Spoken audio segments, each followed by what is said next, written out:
So today, I'm very happy to welcome John Larson to Free Your Inner Guru. John is the founder, the designer, the programmer of CoachAccountable. And this is a tool that I've been using in my coaching since late last year, which I'll tell you all about in a couple of moments.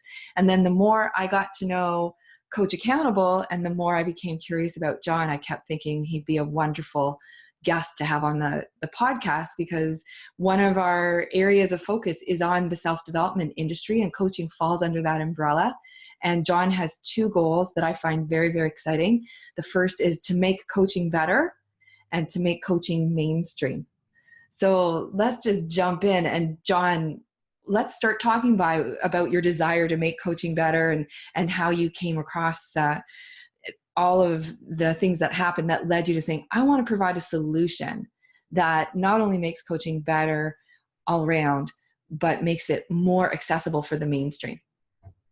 Yeah, that's been a really fun driving sort of thrust behind the whole project. To go back to the beginning of my sort of inception into the world of coaching, it was 2004 when I did the Landmark Forum, and that's the first time I ever had any concept of coaching being a thing outside of, some dude with a whistle telling you to do more jumping jacks, like outside of the athletic realm.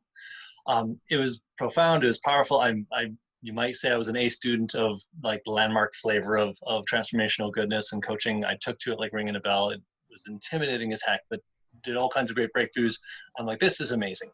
And part of those breakthroughs actually was the foray into the entrepreneurship world, doing things on my own and sort of self-generating that versus like just a job and, I'm grateful to have a job, and like, it's totally underpaid for what I was making. Like, it was just way under my potential.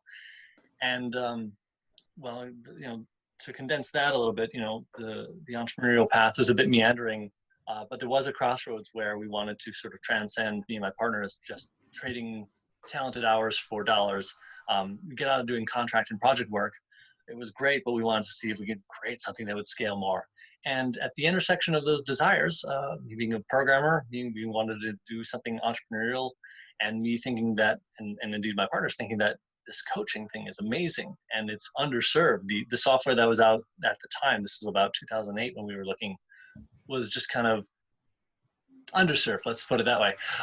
There was a lot of room for improvement we saw. And so we thought we would just take our stab at making a coaching platform.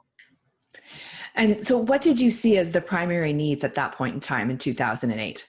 Well, a lot of it was given by my experience of both coaching and being coached, again, in one of Landmark's programs. The way they do it in their SELP, the Self-Expression and Leadership Program, is it's very old school. You make an action plan with your coach once a week when you're in classroom, and it's carbon copy, write hard, press hard, give a copy to your coach. And I was the sort of person who was really, I call myself then what I call motivated mere mortal. I was really into the program. I thought it was totally worth doing all the work and the plans I'd laid out to, move forward on these things.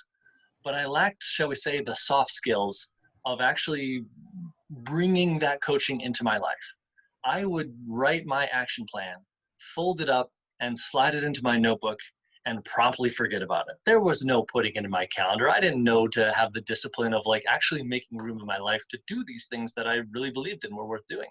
So when I got in with my coach for the weekly call, several days later, he'd invariably ask the right question to ask. So how are things going with your action plan? Let's start there.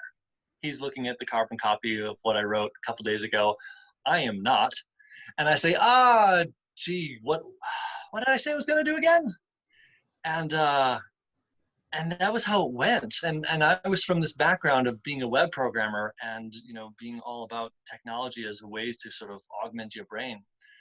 That sort of much of the impetus of CoachAccountable was originally from, let's have that earnest desire to have coaching make a difference and to move forward under a coaching program, not get wasted as a bunch of good ideas that faded from memory, but instead are supported to actually do the work.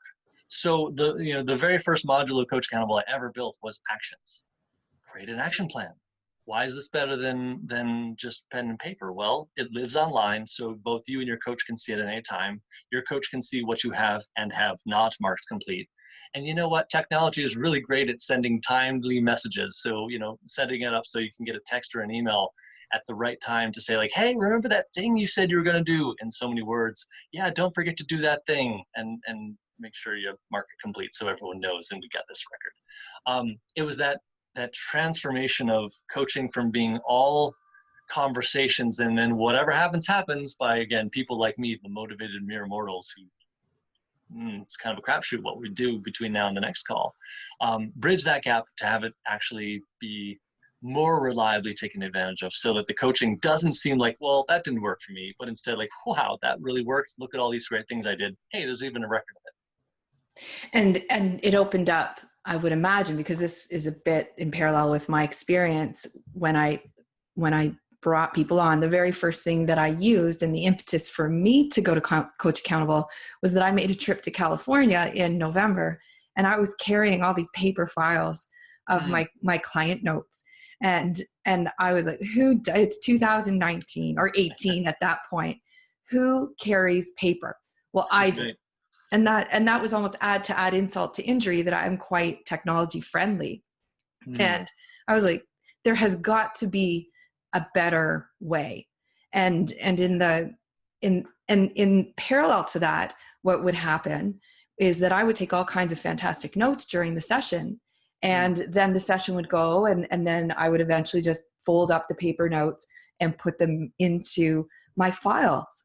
Of course, because they can't, well, they sometimes do stay out all week or bi-weekly, but in between the sessions, there wasn't as much dynamic flow and communication. Some of it automated, but a lot of it based around the actions and the session notes.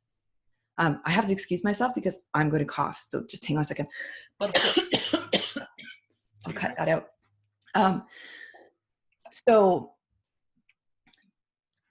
what I found was it brought some continuity, which is exactly what you're describing with the actions: continuity between sessions, between the coach and the coachee.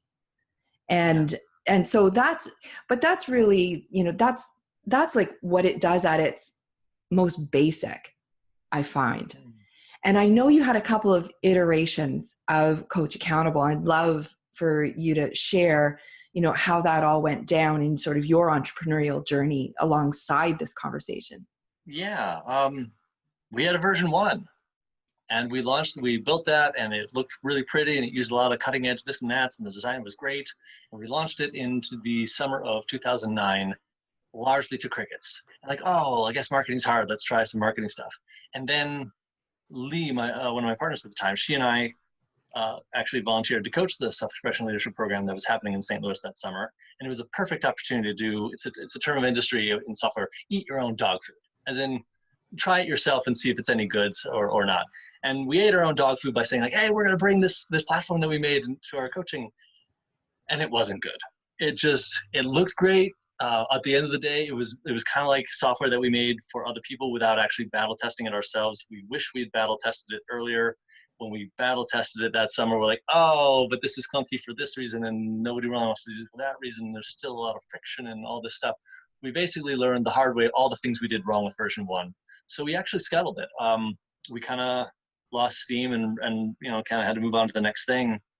And so I actually shelved it for a number of years. Until 2012, when a number of parties came out of the woodwork to say, hey, what's going on with this? What are you going to do anything with it? You want to sell it? Entertained a few conversations. None of them really went anywhere that I liked. And eventually I kind of said, like, well, maybe Coach Accountable time has come.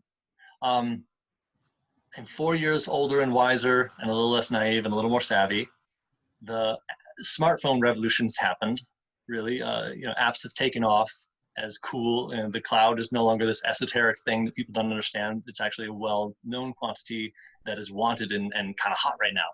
Maybe Coach Accountable time had come. And that was really perfect because my wife and I were just about to embark. We were a couple months out from getting rid of all our stuff, selling it, and storing a few things with my wife's parents. Our lease was ending, and we were going to take a year-long world tour. just traveling slow, go around the world. We ended up visiting 21 countries. What better way to spend that? Well, no, there's a lot of better ways to spend that. But it was a perfect time to actually say, like, okay, let me dust off Coach Accountable and give it another try.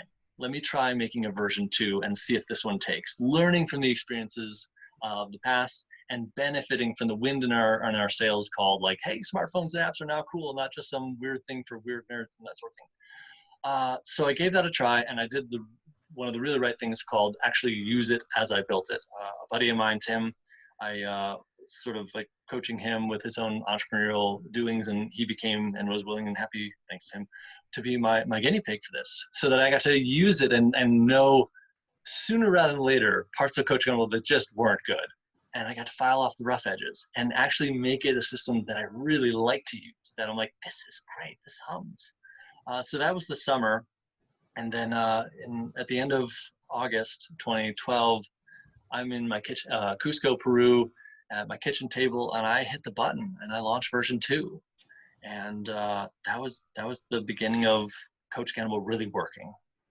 We had one customer for the first 3 months, certain Dr. John Kenworthy out of Singapore. We actually met him on World Tour several months later, which is really cool. I had lunch with him in a mall in Singapore. That sort of encouragement and validation, like, okay, we're on the right track, and that became 2 customers, that became 4. And by the time we hit Vietnam, I remember checking into this great hotel in Hoi An and seeing our numbers and like, oh wow, up to 1,200 a month recurring revenue on this. And by the time we were in Greece, at the tail end of our year, it's a nice place in Magriculus, this little fishing village outside of Crete. I checked things and we're up to about $3,300 in recurring revenue. I'm like, okay, I think this has legs. And so that really let me know that I'd gotten it right with 2.0, and this is a path worth pursuing. It's such an interesting story from the point of view of sometimes an idea isn't landing at the right time. If it sounds like you had the ideas around the cloud and mobile at that time, and it maybe just people weren't receptive to it, or your audience wasn't, or your market wasn't as tech savvy as it needed to be, and then that happened organically in the in-between time. The environment became friendlier to what you were attempting to accomplish and design. Yeah, a number of things really nicely aligned. I mean, it didn't hurt as well that we left it on version 1. We took down the sign up page, but just kind of left CoachAccountable. It had a web presence there, so it turns out, and I don't know how or why this happened, but through the goodness of SEO, we had this nice steady trickle of visitors to our site, from day 1 of launching version 2, which had a nice organic traffic, so that people who were actually looking for this found us, and that was the way we got it. We never threw tons of dollars at, well, let's try and attract people and just throw money at the problem, and then we'll see what we can fetch by big ad spends. Everything of CoachAccountable's growth has been, this is solving a real problem that people are actively looking for. We've done virtually 0 outward marketing. That aligns with what I did when I got home and I was tearing out my hair. I started Googling around. And so so you're talking to one of those people right now who, there are some solutions out there. And then what I found, and one of the reasons I wanted to have you come on here, is that I have a keen interest as well at making self-development better. And when I saw some of the philosophy and the free trial, and to be able to actually, it's a month-long trial if I remember. So to actually be able to get my hands in it for a month and start to use it with some of my clients. And then after 30 days, I was like, well, I have to start paying for this, because I'm never going to coach the same.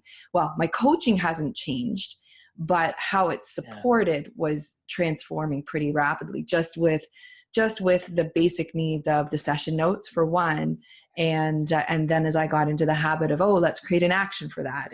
And then on to make the metrics and making things measurable. So I think the metrics are a really good container for the conversation about making coaching less woo and out there. Because I know we've talked about this, and as part of the conversation that I want to explore with you. Yeah. So your opinion or your experience of coaching from the landmark days, from your experience, is that most people look at it and go, what the heck is it? I can't say most people, but certainly my family. My family might be uniquely cynical and or mean because that's what you do to your little brother, right? I'm one of 7 kids and I'm the sixth in the row. So when I got my taste of the transformational arts of coaching, of this whole self-help, personal development, whatever umbrella title you want to put on it, they looked at me a little sideways, like, "Oh, Johnny, what's up? You joined a cult or something?" I'm like, "No, they're telling you to call your friends and your family and tell them you love them, not to isolate, whatever." All these things like really hit me, the straight up cynicism about it, about this thing that was like so patently and objectively good. If you looked at the before and after outcomes for just me alone, I'm like, "What? This thing is so good. It seems like a serious missed opportunity." If it's languishing, if coaching in general is languishing behind this reputation of this kind of woo-woo or stigma or like, that's for some people, those people, but not for me. Or And people with problems.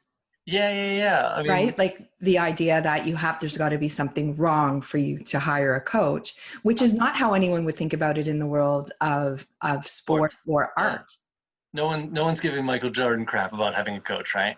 Right. I remember I spoke at the ACTO conference last summer, and one of the speakers during the keynote said, or during one of the panels said, make a great observation. Like, we've got therapists and psychologists and doctors, all kinds of professionals that you can see when there's a problem. But what do people have when they're well and still want to get better at life? That's the niche that coaching exists to define. And I love that definition because, to your point, it's not a matter of there's something wrong with you, but boy, are you interested in being the best version of yourself you can be? Okay, cool. Come on over here. We've got this little niche industry that, yeah, to loop back to my impetus. And it's not just me wanting to be teased less by my loving family, but I want coaching to be mainstream. I think it was a complete accident that I tripped over into the world of it at all. I could have totally missed it and had a very different life. This is worth being well understood. This is worth having a certain tangibleness that I think coaching left to itself, just a bunch of conversations, even if tremendously powerful conversations, doesn't have. One of the things you said is, your coaching hasn't changed, but the way you deliver it has. And that's exactly where I'm coming from. Like I and we in CoachAccountable have very little to say about the content of what you should say or what you should coach on or how you should coach, but everything to say about the container in which you deliver it, the supporting structures for it, the ways you have to show it off. So yeah, let's make it a little woo-woo by even just a little window into, well, this is what a coaching relationship looks like. That tremendous goes a long way to convert the cynics from being like, oh, well, that's just a bunch of stuff and it's not for me, to, oh, cool, I see someone had their metric and they were here and now they're here and here's the trajectory of the things they got done. I could go for some of that. Sure, sign me up for the 6-month program. And that's the feedback that I get. I got before CoachAccountable, but it was, oh, that was way less woo or spiritual than I thought it would be, and way more practical. And to me, that's exactly the feedback that I'm playing for, because the people who I want to coach will tend to be highly creative, will tend to be spiritual, will enjoy spending time in that creative, esoteric energy. And, but translating that into results and change and impact in what I'm going to facetiously say the real world, because there's nothing more real to me than all of that. Sure. But where we spend our time in our businesses, in our families, it always involves other people. It involves having things like boundaries. It involves commitments to yourself if it's a self-care thing. And that was one of the very first things that I did. Of course, I signed myself up as a client on CoachAccountable to get that user experience. And immediately, listeners will have heard, but I went back to yoga right around the same time. And I was like, okay, so my commitment to myself is that I'm going to go for the next I did it in 3-month sprints, 3 to 4 times a week. So I set myself up a metric and was absolutely committed to every time I went, then that graph. So seeing that I was on this literal journey, which, was on the rise, and also when I would fall below that line of 3 to 4 times a week and see it in the red versus seeing it in the green. And I became very engaged with this, very simple aspect of Coach Accountable. Yeah. And you know what I'll do is I'll embed that metric right in the show notes here so people can go and see what that looks like. But it's a real live example of, well, how is Laura doing on her yoga journey, or how did she do for that period of time? So you can take that and make it into any business activity. Yeah. Somebody wants to build something, or any conversation, anything that you want to track. And so what I'm finding, especially in a group scenario, is that the accountability piece of, it introduces accountability into the conversation without making it a focus of the conversation. We don't have to talk about it, whether or not it's getting done. We can see whether or not it's getting done and preempt it. Yeah, there's so many things in what you said right there, the power of metrics. I mean, there's that gamification, right? It's visually pleasing to say like, oh, cool, I'm above or at my target. And it has that certain visual sting of like, I'm in the red. Let me re-up my commitment to that. There's that accountability because it's transparent. Like both coach and client can see there's no way to need to hem around it in story. I was doing an interview with earlier where Phil and Greg was saying like, yeah, there's this tendency to BS, to sort of like, oh yeah, everything's good. I'm good. I'm nailing it. I'm crushing it. Really? Because the numbers don't bear that out. And you can skip that whole rounding up that humans tend to do of like, I'm pretty sure I'm crushing it. You take all that guesswork. And also like, you're saying that, seeing the chart go up over time, I think there's so much power in showing both the before and after story. I encourage folks to actually start metrics with their clients, but if it's known, backdate them. Show a little of the data back in before the coaching happened, and then see what the graph does post-coaching when it becomes this sort of tracked quantity where the coach is supporting, and when there's a real person who actually can see it and, oh, is this getting done or not? And, again, there's a tendency of humans to also not to look good. I don't want to look like a chump. Well, my coach is going to see it if I don't go to yoga. So let me make sure I make my mark of 3. So I'll have that sense of like, yeah, I look good because I'm showing up and being powerful. All those things. Yeah. And the showing up for yourself too, right? Like that on that gratification, that it's constructive gratification versus, distraction from your main game. Yeah. I mean, to your earlier point, it's all the same exact coaching. It's playing the same worthwhile games. It's bringing a level of reality to it and tangibility that makes all the difference in terms of it having that real punch and push. So, I wanted to ask you about, we framed the conversation around your experience with Landmark, and that played into why Coach Accountable exists. I sometimes have people come to me because if they know my backstory and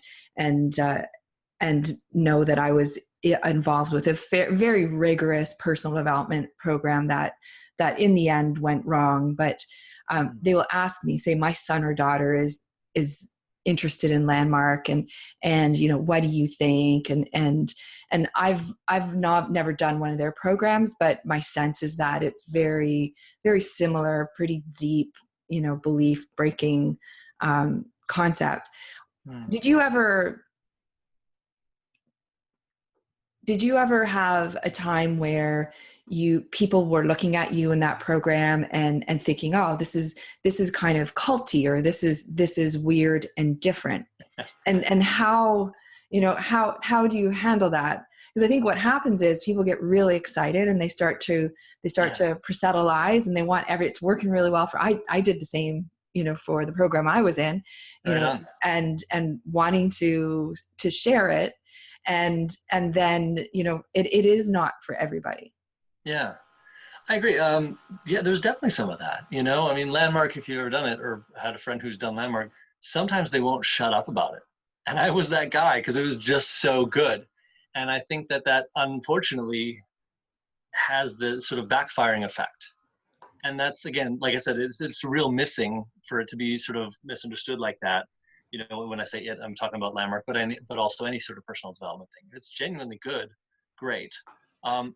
I think Landmark might do a poor job in terms of like tempering people to recognize that there's space for it's not for everyone. I think they do a both good and bad job about really saying like, look, you can transform your environment by having your other people in your life get the same education. It's awesome when they do. but it's got a certain sting, and it's a bummer when they, again, look at you sideways like, oh, this is a cult, because it has that sort of rigor. I mean, being around it enough, I got enough perspective to be able to sort of shirk it off in the right way, or even be with the comment, oh, it sounds like a cult. I'm like, yeah, except for a couple of things, I'm not tithing. There's no group marriage ceremony that's happening. You have to pay the money like any other business that you go to. They encourage you to call your mom rather than encourage you to desert your family. They basically tell you to recognize what an asshole you're being in life and stop it. So there's a couple good things that are going for it without any of the sort of creepy deepy stuff. So it doesn't pass the smell test that it's a cult. And if you can just be with that and say that outright, like those are the kind of facts that people are like, fine, but it's not for me. Or like, all right, fine, maybe we'll give it a chance.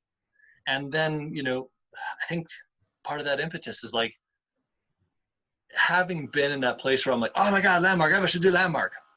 There is something for me that would be very fulfilling to have, again, my mission accomplished, called coaching is mainstream. And by that, I mean, it's well understood. No one ever gives anyone crap for going to see a therapist once a week to talk and pay $100. But if you translate that same amount of time, energy, money, expenditure into coaching or transformation program, people look at you sideways. What's the difference? It's the perception, right? Of course, the different things are happening, but there's this perception, and the stigma exists because it's still not known and understood, quite like something more pedestrian like seeing a shrink. No problem with seeing a shrink and no problem doing coaching. It's just, what's the perception of coaching? It's still so not well known to your layperson. It's still thought of as armchair psychology or professional cheerleading. And it's still so, well, just a bunch of conversations, and it may or may not have the woo dimension. I'm with you, man. I'm all about the woo. I think it's great to have a certain greater context that borders on the spiritual, or gets into the bigger picture of like life and existence and how you're being and all this stuff. Like, oh, it's great.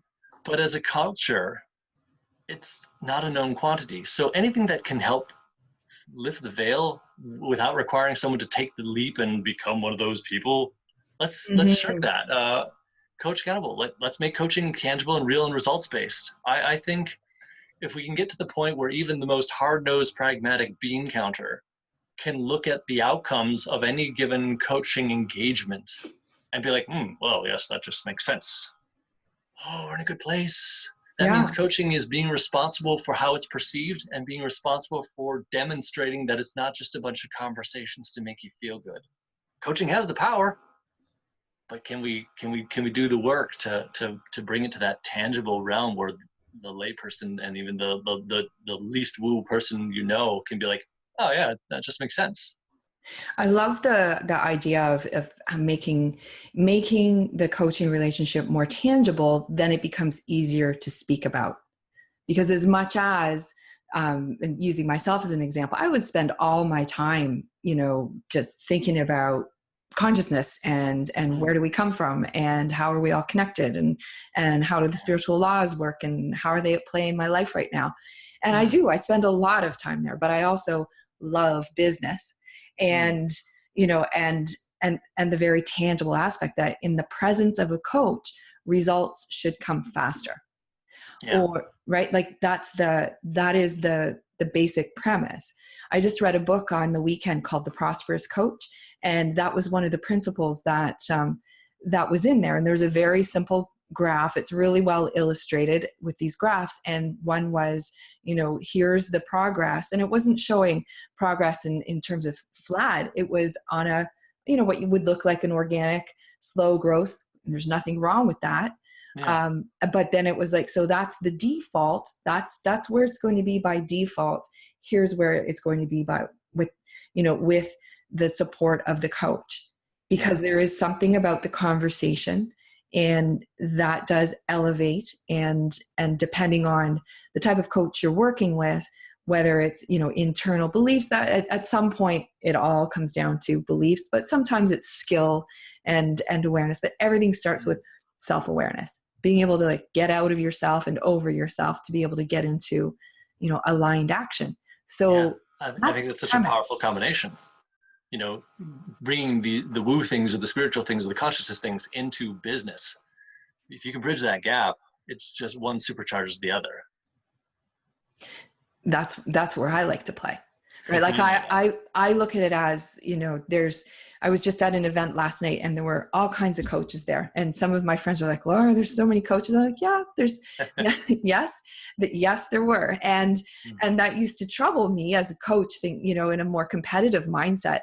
And now I'm more about, well, how can I help that game be raised too? Because I wonder, based on the abundance of coaches out networking around, how well are they doing? And, where's the opportunity?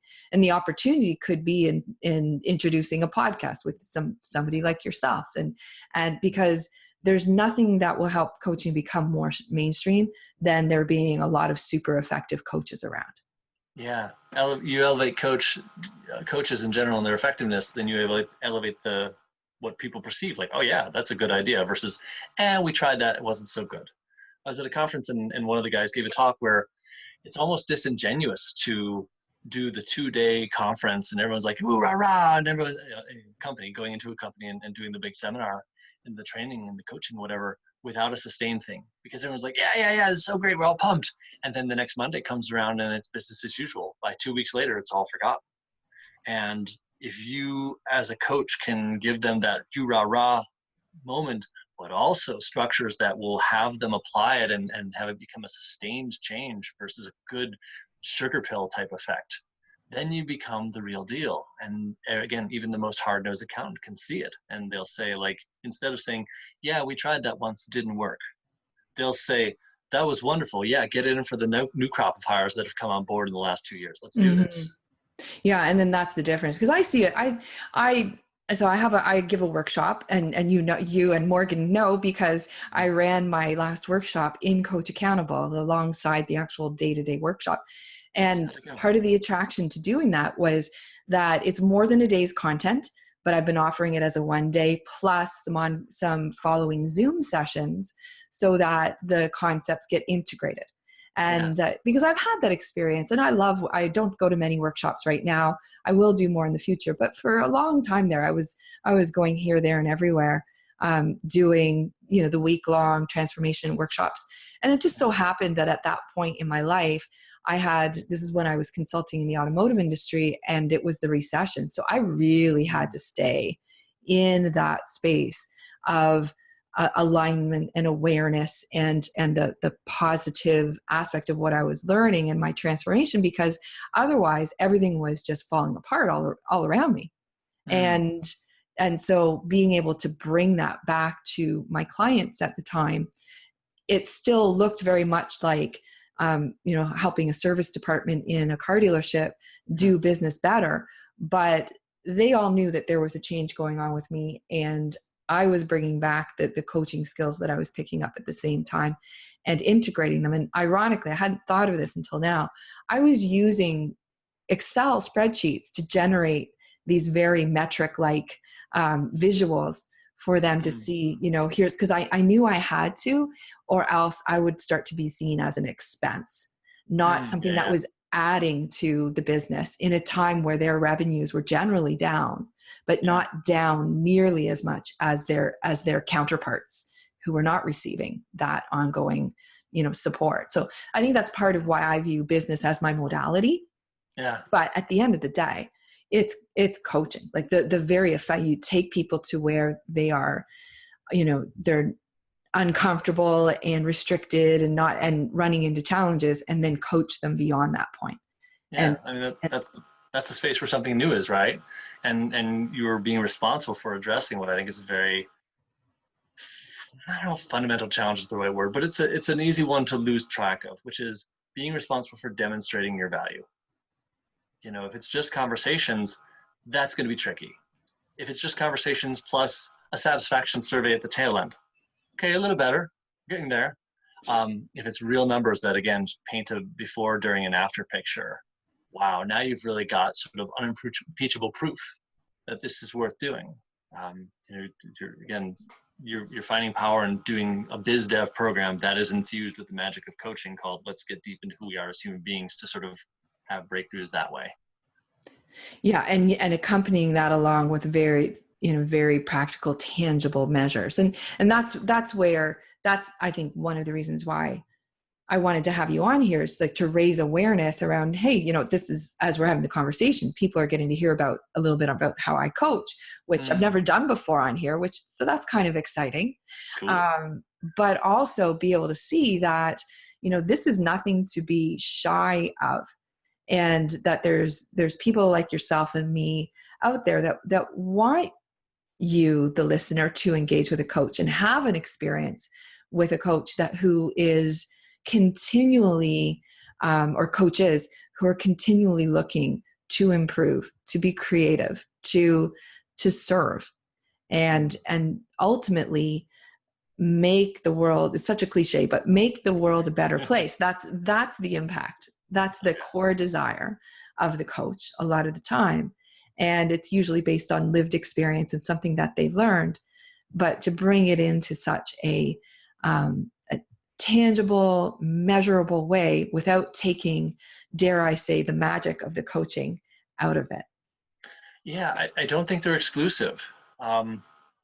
I was at a conference where it felt like there was this derision of the ROI part of the thing, as if that would be stripping the soul out of it or making it all about the numbers. And I think there's room for both. I think, you've got to have the maturity to have the end result be evident, but also the magic of, again, that everything to do with one's training as a coach, to really be that space for people and let things arise, and not just be about like, okay, how do I jack these metrics up? It takes both, but they're not mutually exclusive.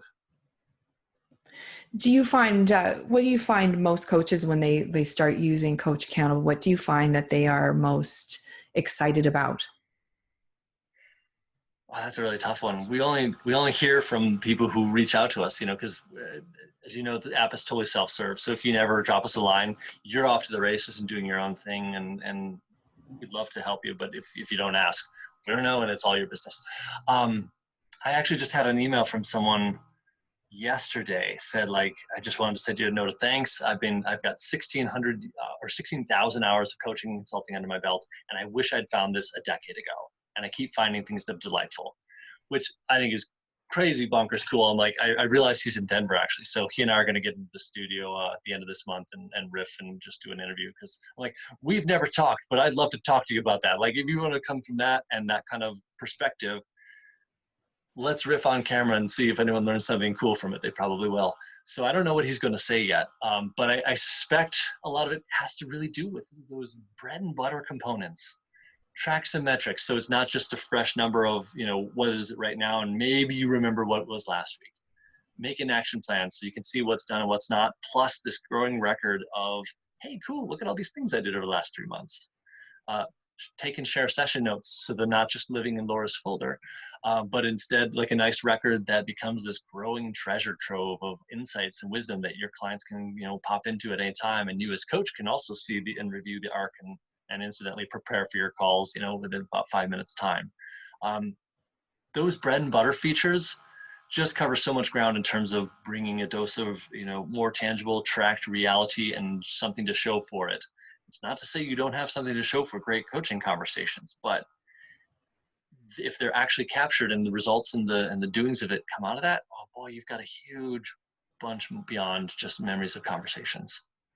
And even as I'm thinking about some of my early coaching days, where that there's breakthroughs, and that there's like when a lot of the return is intangible, it can get. I've had clients finish prematurely because yes, results take time, but they're not able to see that.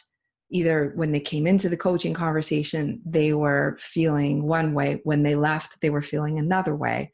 And what that translates into over time, and then how that eventually, and sometimes immediately, turns into, a better conversation, right? Like you just said before we got on here about the last podcast, about going out and having an empowered conversation with somebody who was going to be, ironically, jackhammering at your end today, right now. Like these little things, if you can't capture them, you don't have it's almost like the body of work together to refer to.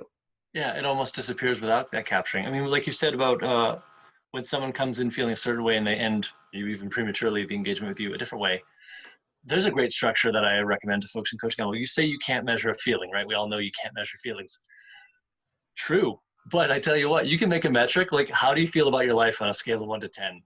And just asking someone that once a week or once a month, that itself takes the intangible, unmeasurable, and actually creates an arc in a story. Like, hey, you know what, coach, you're right. I was at a 4 when we first started working, and now I'm reliably rocking 8s and 9s. Hey, this is cool. And again, that's that idea of you translate something that's very ephemeral and easy to lose track of. If you're happy, if you come in kind of miserable working with your coach and you come out generally happy at the end of working together, it's really easy to lose track of what the old water you were swimming in once you're swimming in the new water. Hey, I'm just happy. Yeah, I'm pretty good. I feel good. I don't need you anymore, coach. This has been great. I'm not sure why, but yeah, I think we're good. You might lose track of the fact that you were in a very different space. But again, just those little markers, those little souvenirs of the trajectory. There's a nice little liveliness. To show that I was talking to somebody the other day, like I said, we know what your baseline is on this. Yeah, baseline. Because this is where you've been, sustainably. And I can't recall the exact context. It may have even been as something as goofy as, say, social media followers or email list size. I can't recall, but they had been hovering at one, level up and down, and not really moving the needle. I'm like, that's awesome. And they're like, what? I said, well, we know what your baseline is. Yeah. We know where you're starting. We know what that default path is. And now we can start to experiment. Because, a lot of the times by the time people get to me, they're pretty worn out on trying to make that 6 figures in 6 weeks, or, all the BS marketing promises that are out there on, say, Facebook or Instagram that we're just inundated. If you're a coach or if you're into personal development, you're inundated by it just because of the algorithms and all of that. That's all I see.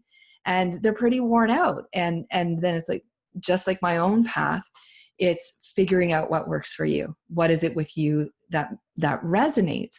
And it just so happens for me, it's the podcast, but I don't recommend everybody do a podcast.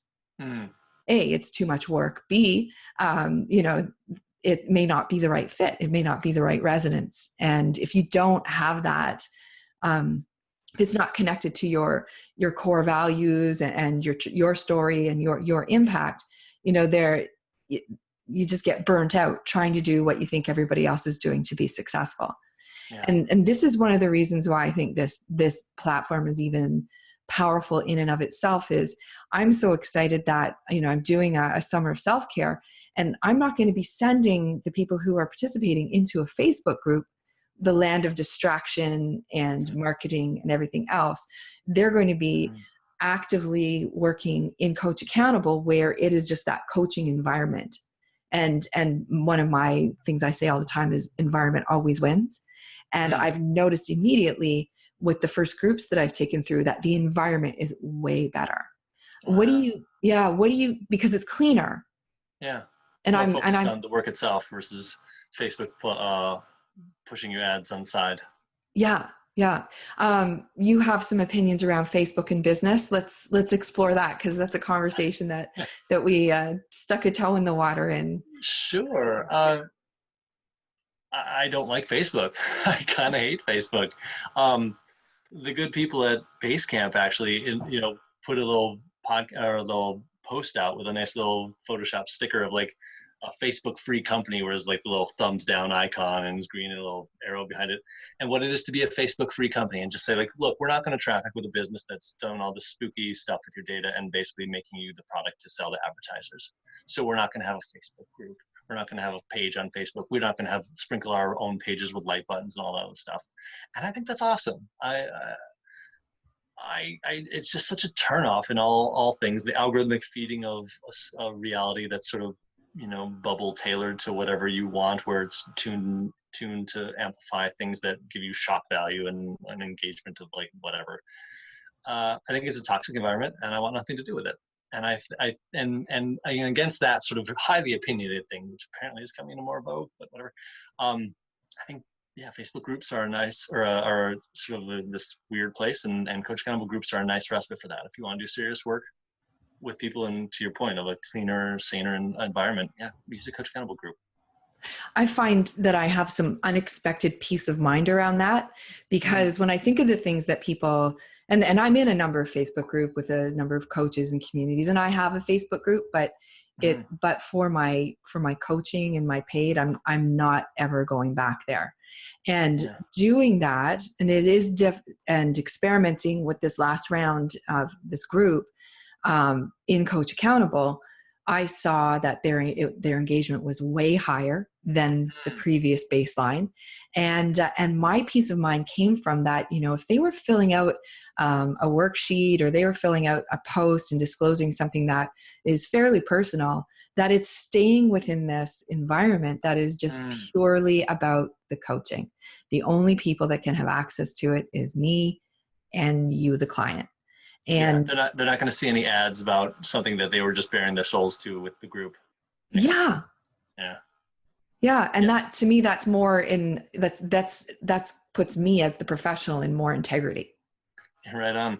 Yeah, we published a video riff earlier. Actually, I just edited it. It's on the Vimeo page. I haven't put it anywhere yet that people can see, but about privacy. And one of the things that I proudly say is, like, look, we charge for our product, our platform. So your data is not our product. We're not here in it to harvest this stuff. That's all yours. And we take that responsibility very seriously. And so it feels good to be in a business where we're actually charging real money versus the whole eyeballs for engagement, or, you know, and platform deal where whatever happens at the back end with your data, including incredibly intimate details, especially if you're doing something like a coaching program on Facebook, all bets are off in terms of where it's going and who's being sold to and where is it being shared and how's it being breached. Ugh.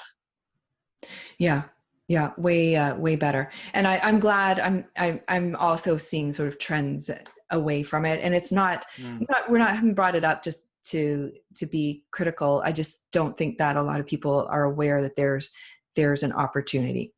And you know, and even in the life cycle of Facebook, I mean, it's different now than when it was in 2008 and 9, where it was purely about, oh my gosh. And at that time, I was going to all my seminars down in the States. This was a way to literally have face-to-face with people from all over, but it's become so much more than that. And although I'm still on there, I don't foresee leaving. I just prefer, you know, I pride myself in being professional. And as soon as I saw a way that I perceived to be better and more professional, I'm all over it.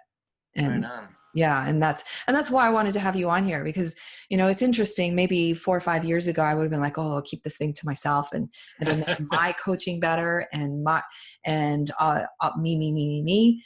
But at this juncture, I would rather have more people out there using it and improving the coaching community as a whole. And I've had it. Oh, go ahead. I've had a number of people who, just kind of expressed to me in no uncertain terms, they want Coach Accountable to be their dirty little secret. I don't want my clients to have any idea I'm using this platform. And I don't want my competitors to know I'm using this platform. And I'm like, okay, cool. I'm sorry. It still runs at CoachAccountable.com. It can't run at your website. If you need Coach Accountable to be your dirty secret, we just don't have the technological, measures put in. But also, to your point, like, it's a rising tide. If Coach Accountable can succeed in making coaching itself look less weird, there's way more win, I think, for all coaches to recognize than to have a little niche edge all to themselves by keeping it a secret that could otherwise elevate the industry. I'm sure I'm a biased source for in this reasoning, but I've only got so much sympathy for folks who want to be like, I want to use Coach Accountable, but no one must know I use Coach Accountable. And I say, like, oh, cool. If you use a spreadsheet, do you mind people knowing that you use Excel, or that you're, sometimes there are just platforms out there, and it's no shame to use them, I think. Yeah, it's interesting, because when I was consulting the automotive, it was referral only business. And this is a mindset thing. This is about, again, going to the bigger picture, which we, as people who like to think big picture, pay attention to. So when I was consulting, I could have been my client's dirty little secret, because I would come in and just had a way with with the environment, with the people, with the processes, Yeah. and Laura is our secret weapon. yeah. And instead, what they Yeah. would do is they would refer me to amongst themselves. So let's say I had a lot of Honda clients.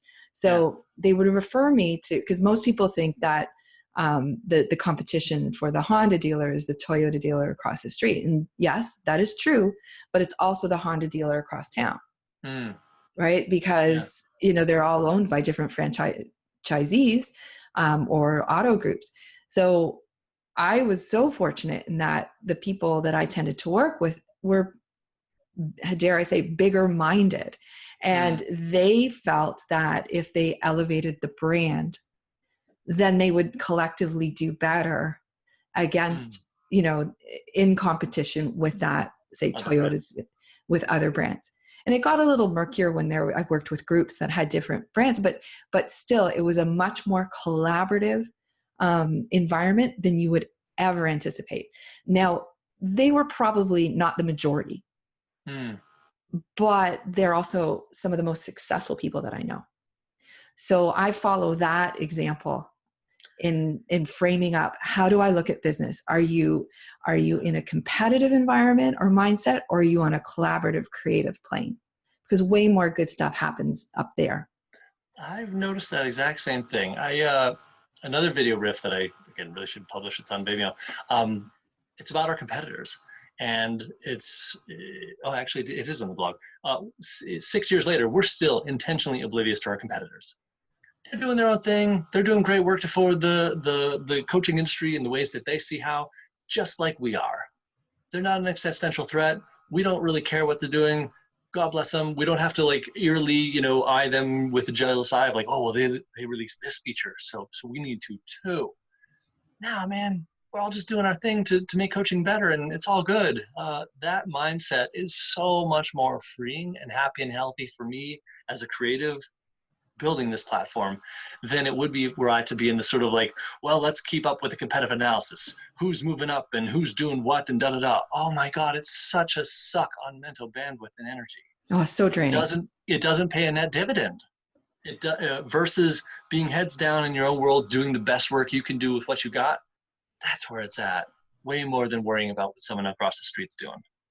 This is an example of alignment for sure, John. So let's talk a little bit about that. What are your core principles or values as a business person that you use as your internal compass? That's one of my, having an internal compass is one of my major focuses and beliefs and values, is that everyone has an internal compass or an inner guru. And if only we could hear it, know it, and align to it more often, life changes. Right on. Well, let me give you some broad strokes. I don't know that I've got it formalized. If you saw when you sign up, we have our terms of awesome that proudly encapsulates a lot of it. Where basically we say look, we're just committed to being awesome with people.